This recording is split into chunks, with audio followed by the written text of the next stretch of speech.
My name's Adele Onyango and welcome to another episode of Legally Clueless. No, seriously, I have no clue what I'm doing, but I'm pretty sure I'm not the only one. Hello and welcome to episode 94, but it's also the last Legally Clueless episode of the year.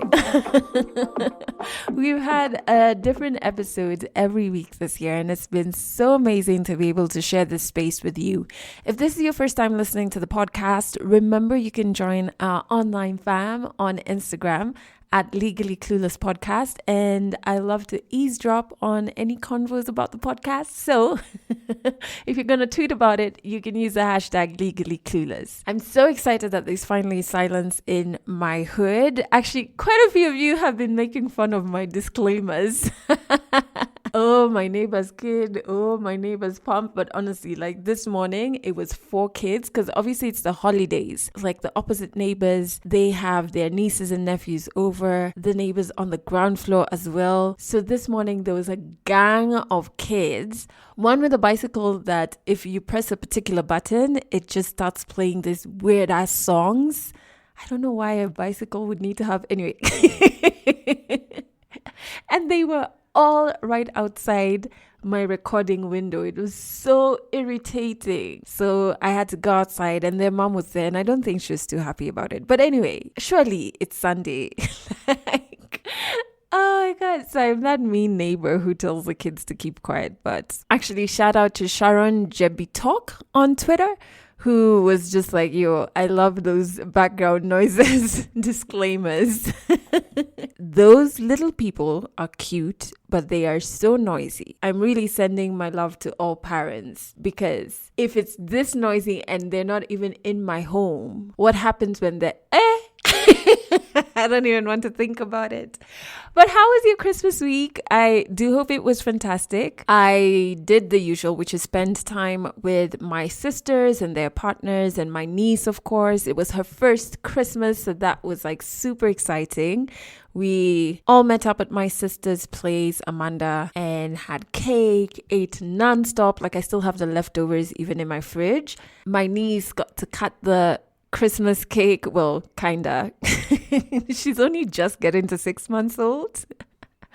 She didn't know what was happening. She was more interested in the wrapping paper than the actual gifts that we'd gotten her. But I think she had a good day. It feels so beautiful to have the first Christmas with the first member of our next generation. You know what I mean? So that was really special for me. Part of me sometimes, you know, during the day was wishing that my mom was there because she loved Christmas. She loved kids and kids just loved my mom so much. And it would have been so magical for her to be there for her granddaughter's first Christmas. But I guess she was, in terms of like energy and just feeling her warmth. I know talking like that sometimes weirds out people, but I do believe that when people die, they just transition into another form. And I'll tell you why I believe that on another day.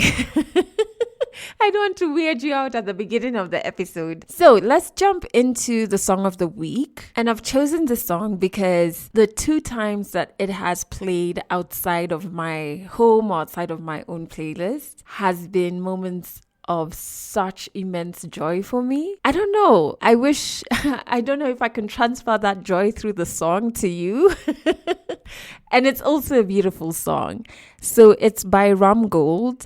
And it's called Waiting For, and it's featuring Jamila Woods. I've spoken about Jamila Woods before on this podcast, shared some of her music as well. She used to be a poet. She started off as a poet. I think she's from Chicago. And I just absolutely love her music. And this song is just so wonderful.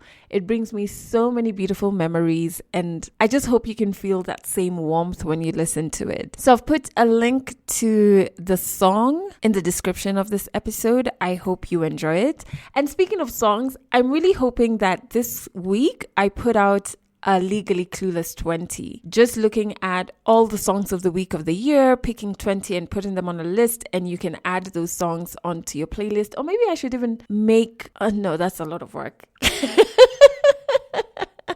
Y'all, I'm trying to rest this week, but I'll pick 20 and put them on like a Legally Clueless 20 list, which I'll share on our Instagram page so that you can add them onto your playlist. So this episode is going to be a bit different. I decided not to put any 100 African story only because it's the last episode of the year and I want to start a new tradition with this podcast because this has been such a monumental year for me. I want the last episode of every year to be 12 lessons that I've learned in the year. So when I was prepping for this, I decided to just be jotting down the lessons across the week as they came to me because 2020 feels like it's been 24 years long. Like there were some lessons I was writing, I was like, what? I learned this one this year. It feels like it's been 10 years. But it's been a long year. It's been a hard year for many people. But for me, it's been challenging, yes. But one of those years that has stretched me, that has grown me. I feel like I've really come farther deeper into myself this year. I've really understood my business, my career. It's taught me so many lessons. So here are my 12 lessons of 2020. So the first lesson I actually learned at the very beginning of this dreadful year. And it was to really investigate what emotions are informing my decisions. The reason I say January is when I learned how important this is because that's the month that I let go of my former management. One of the reasons was that I realized I was keeping them around me and probably other people as well around me out of fear, out of lacking confidence in my ambitions, my plans, career-wise, that is. So I'd keep people around just so that I didn't feel alone. And a decision like having a management team on the outside looking in really does look like a mature decision, a well-informed decision. It looks like that person has her shit together.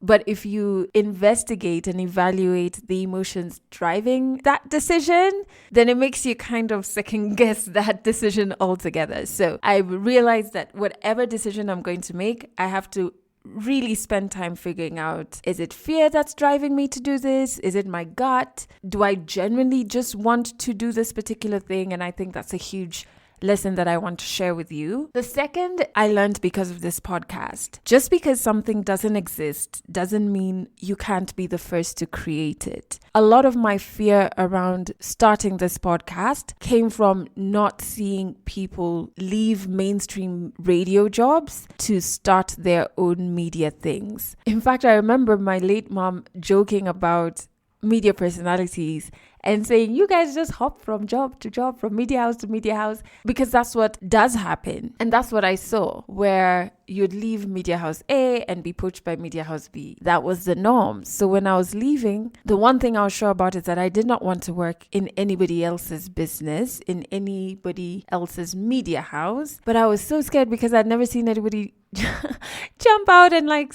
start a podcast.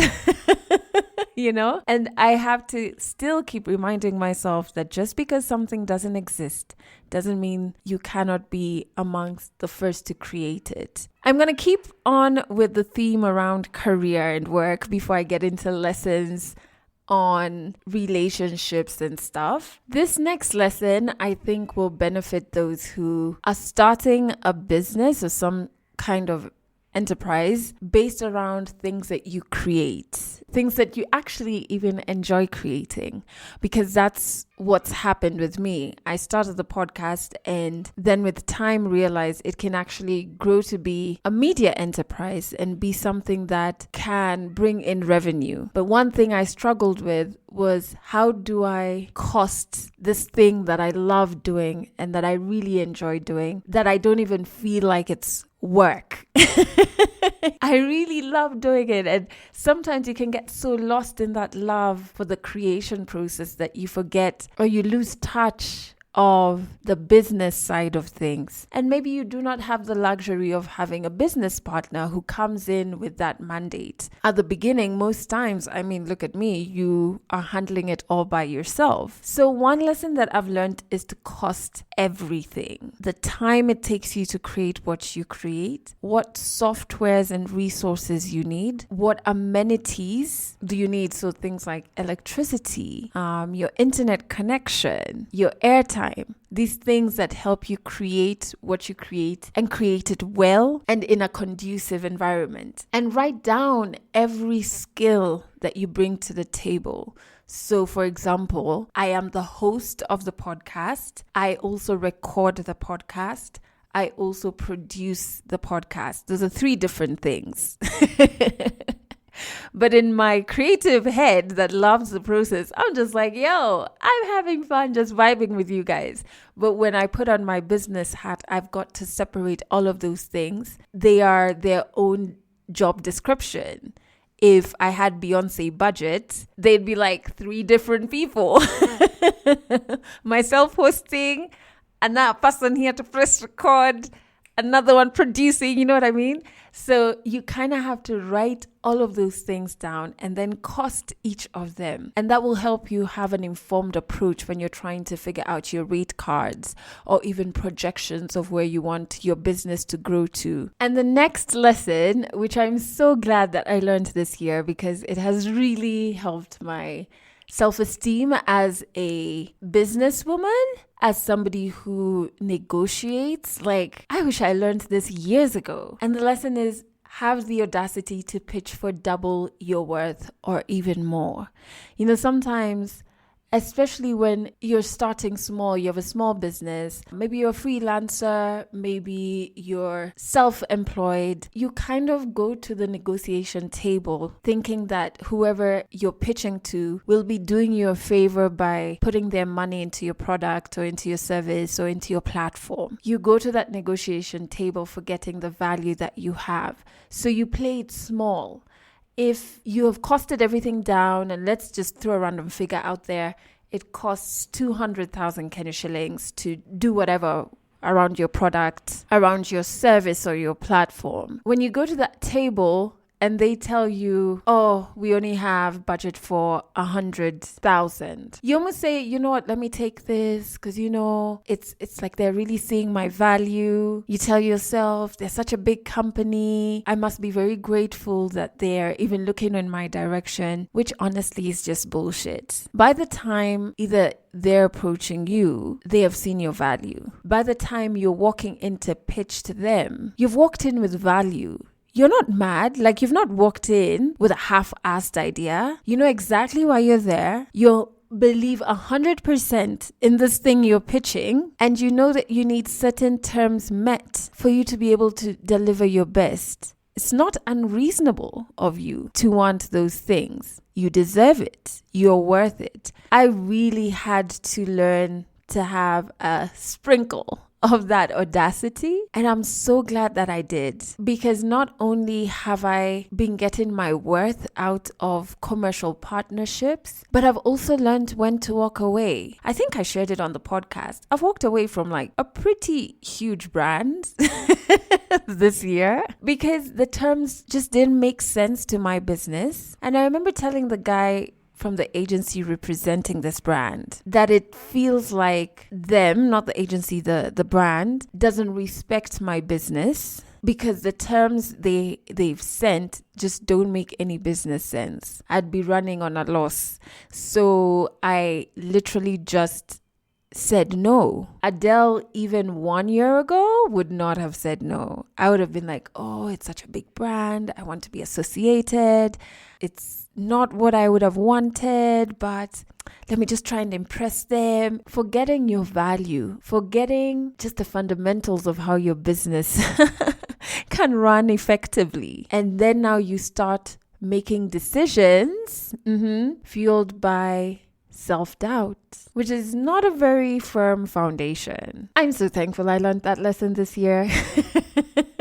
So thankful. Still on business, another lesson that I learned, and I really want to share these business tips because I think we're getting into a space where many of us are freelancers, many of us are trying to create a business entity around our passions. And I learned that it's important to start the money or compensation conversation from the moment an organization reaches out to you or from the moment they are listening to your pitch. Compensation conversations do not have to be uncomfortable, but because of negotiation, I think certain parties delay that conversation to be able to strong arm the other party into agreeing to something that doesn't benefit them. So you push this compensation conversation to the very last day where it's crunch time and the freelancer or the small business or whatever, the entrepreneur has 24 hours to urgently make a decision as to whether they're okay with this compensation or not.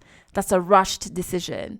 And so you then, as the freelancer or the small business owner, you start feeling like, oh man, I've been talking to these guys for so long. I don't want it to go to waste. This is really not what I would have loved to have been getting. But, we need to start this campaign tomorrow. So you agree. That's a negotiation trick they just pulled on you. Compensation does not need to be an awkward conversation. Imagine. Have it right from the beginning. So what I did, I have a terms of engagement deck that I created. I sent that along with my proposal. By the second meeting latest, or second phone call or whatever, the client or potential client has it. So that then really it's somebody's prerogative to say, okay, we agree with this one. Is there leeway to change it up? And then you're free to think about it. I mean, you have enough time to think about it and say, actually, yeah, I guess I can be flexible on this one. Or say, no, actually, those are not flexible terms. You two can then decide whether you're going to do business together or you're just going to go your separate ways, which is not the end of the world. And it's not bad. Not everybody has to do business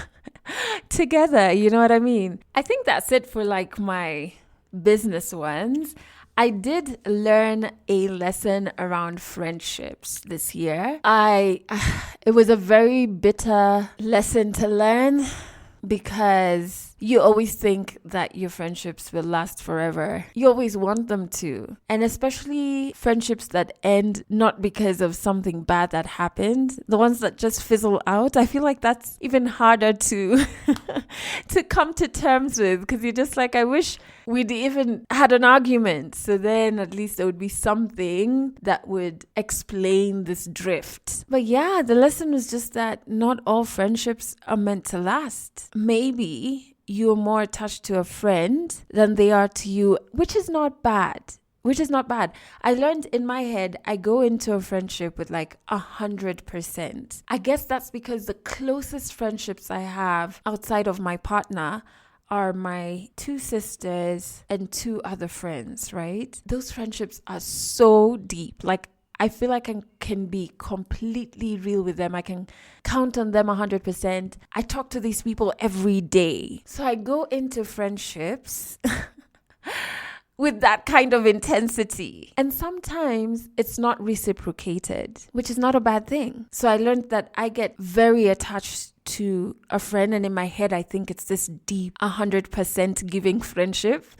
And I never stop to think that perhaps on their end, that's not how they're viewing the friendship. So instead of sitting and wondering what's happening with this friendship, is it on or is it off? It's just to understand that people are different and not all friendships are meant to last. If it's fizzling out on its own, it just is.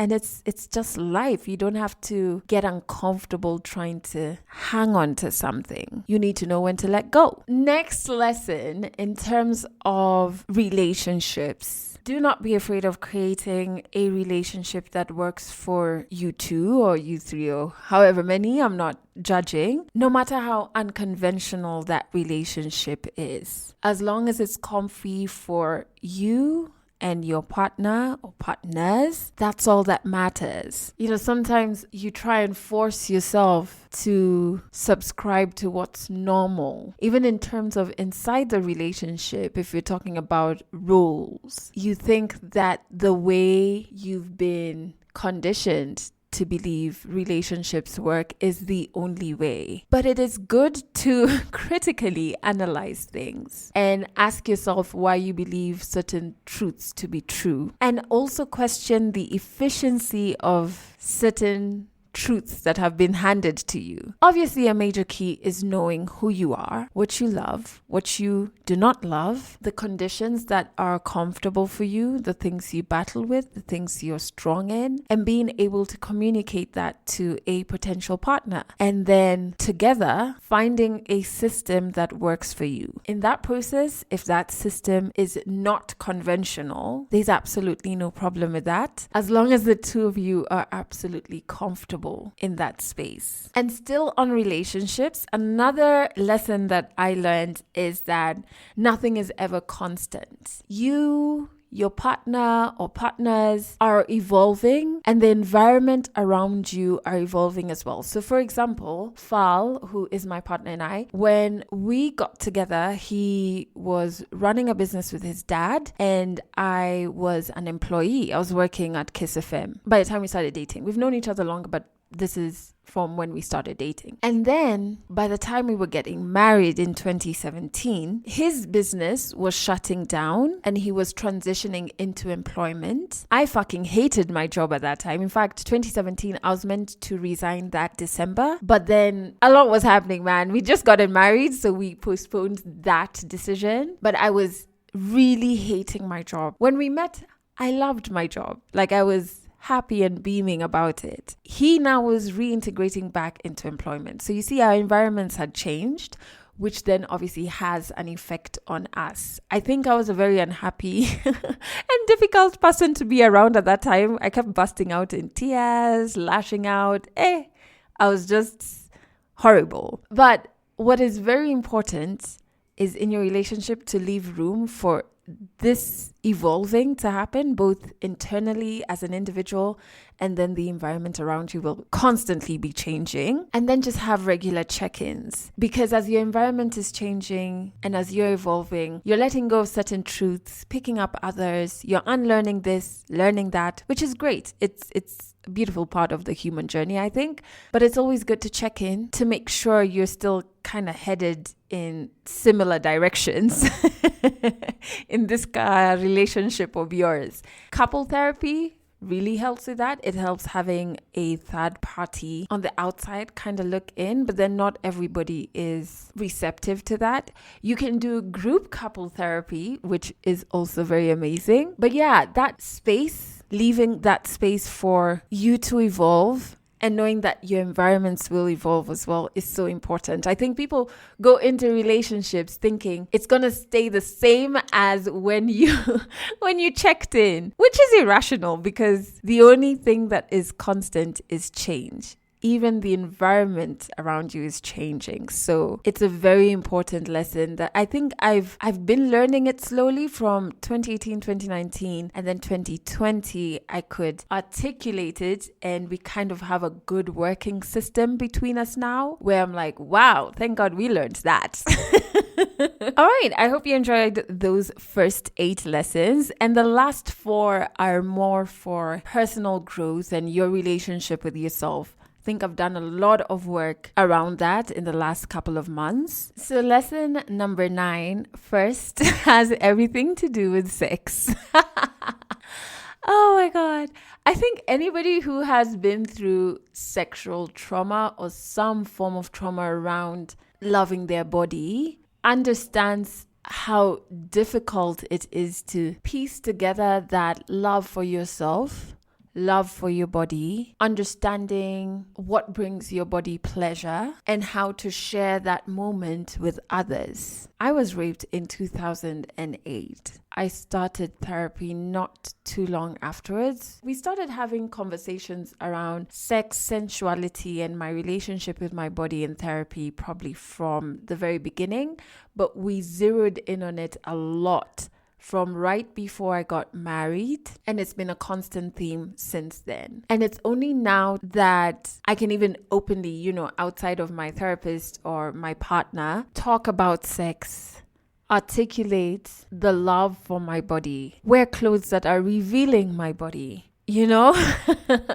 It's it's a beautiful moment, but also a part of me is like, wow, it's taken me so long to get here. So much time was wasted, but then I try and focus more on the fact that I'm here. So the lesson around that part was that sex is wonderful and it can be wonderful again, especially after sexual trauma. It takes a lot of mental work to get to that point. It takes a lot of love for your body, which is so hard. So hard. It's an everyday thing for me to constantly affirm myself and show my body love. And it's also going to take you to have an open mind. So many years later, I never thought I would ever get to this point. But getting here has taught me that lesson, and I'm just so glad and so proud as well that I've gotten to this point. And if you have survived some form of trauma that has broken your love for yourself, your love for your body, your sensuality, your sexuality, I hope my story can show you that it will be wonderful again. Next lesson is all around self-care. This year I learned that self-care is definitely not just the easy things. Like,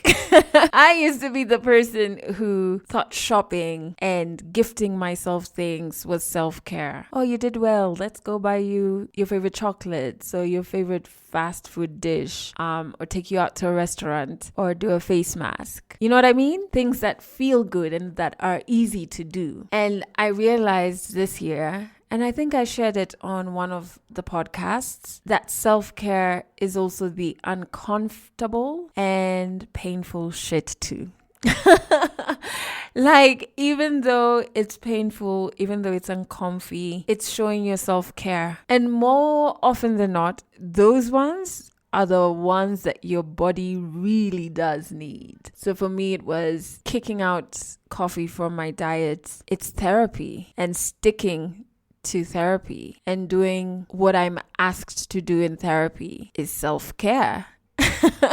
It's uncomfortable as fuck because I have to relive certain things that I hate or things that I've tried to forget that I went through. It's uncomfortable because sometimes I have to admit my faults and collect that L.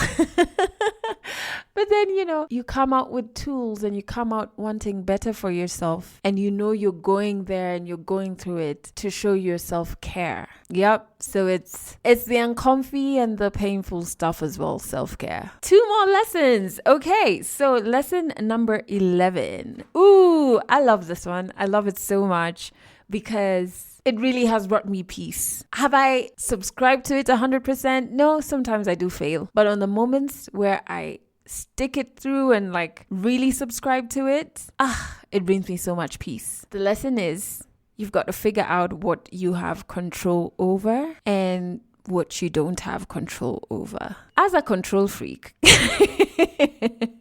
and an overthinker, this is very difficult to do. But I learned this in therapy, actually, and maybe it's human nature, we have this urge to want to control things, or not only control, define things and control things, and think we have it all figured out. And we're scared out of our minds to admit that we don't have it figured out and we do not have control over the big things, which shouldn't be the reaction you have. Knowing should bring you peace. Knowing that you do not have control over the big things should elicit a reaction of, okay, so now what's left in my control? Oh, these tiny things here? No probs. I got that. Knowing should bring you peace. And sometimes it does. Sometimes it really brings me so much peace. And sometimes it makes me freak the hell out. But I've learned that before I start overthinking and losing my mind over whatever the situation is, at the very beginning, I step back and I try and ask myself, okay, Adele, what do you really have control over in this situation? And then I realize, well, I don't have control over how that person is reacting. I can't control the decisions this one is making. I have an event, I don't know when, I can't control the weather. And then now you approach the situation from that really did actually happen with the book launch. Well, the book preview rather. Anyway, but you start approaching situations from a space of what you have control over. And it brings so much peace. I'm still trying to master this particular lesson, but I'm kind of loving the peace it brings. So I'm committed to mastering it. Although the control freak and overthinker in me is very fierce and alive. All right, we're down to the final lesson. This one I really love. This one I've learned through this podcast, through listening to the stories, through my work with my initiative. I never thought I would be here. I never thought I would be working in a space or in the spaces that I'm most passionate about or for. I didn't think that was possible. I always had this weird feeling that we always had to settle and that you couldn't really design a life that brings you joy, an unconventional life. I always thought that inevitably you would have to settle and you would have to get back into the system, and even if it's uncomfortable, suck it up. But this lesson is so important, and I remind myself of it probably more than is healthy, that you can actually be and achieve anything. It sounds so cliche, but if you keep telling yourself those words, I can't explain it. Like you get so lost and intoxicated by those words, it becomes your truth. And slowly, all of these barriers that we've been conditioned to have start coming down, because now you're unlearning that and you're adopting a new truth. You can actually be and achieve anything, but it's gonna need you to unshackle yourself from the norms, from the expectations. And what I've learned that helps is letting your steps be guided by your imagination. It's pretty wild in there. If you have an imagination like mine, it gets pretty wild. But these last 2 to 3 years of my life, I refuse to reduce who I am, and you should too. So those are my 12 lessons.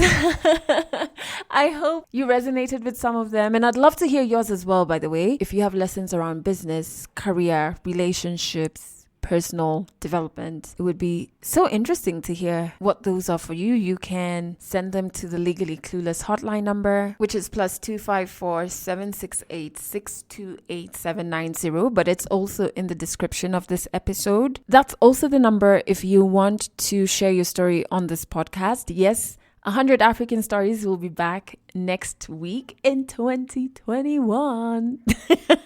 If you want to share your story, just record a 1-minute story demo, send it to that number. And the story demo is just you telling me a bit about the story you want to share, and we'll take it from there. If you hear something on this podcast that you resonate with and you want to share a feeling about it, this is a space for not only me, but also you. So you can just record a WhatsApp audio note and send that to the hotline number as well. Hi, Adele. I just wanted to say thank you for the inspiring and encouraging work that you're doing with Legally Clueless. It's really amazing. It's actually the first podcast that I've ever listened to. I was really touched by the episode on Aching. I actually follow her on Instagram. I'm also a model in Kenya, and I look up to quite a number of models who have been making it for especially the dark skin models across the globe. And hearing her story, it was really quite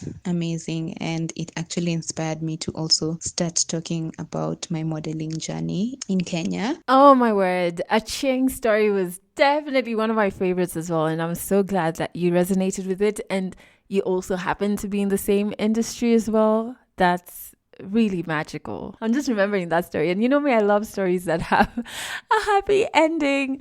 But yeah, thanks for sending through that audio note, and remember that the podcast hotline number is open for you to send through your messages. It might take me some time to get back to each and every one of you, but I always respond to each and every one. Also, remember this podcast plays on Trace Radio in Kenya every Monday, Wednesday, and Friday at 9 a.m. and at 8 p.m. as well. So head over to traceradio.co.ke. There's a list of the frequencies. So wherever you are in Kenya, if you've traveled during these holidays, you can still catch up with Legally Clueless on Trace. And on traceradio.co.ke, by the way, you can also stream the radio station there. So wherever you are in the world, actually, you can tune in.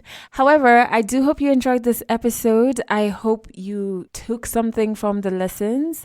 I hope to make this an annual, tradition, that the last episode of the year is all about lessons. Even for me, it's really made me do a lot of stock taking, just preparing for this episode. So I enjoyed it.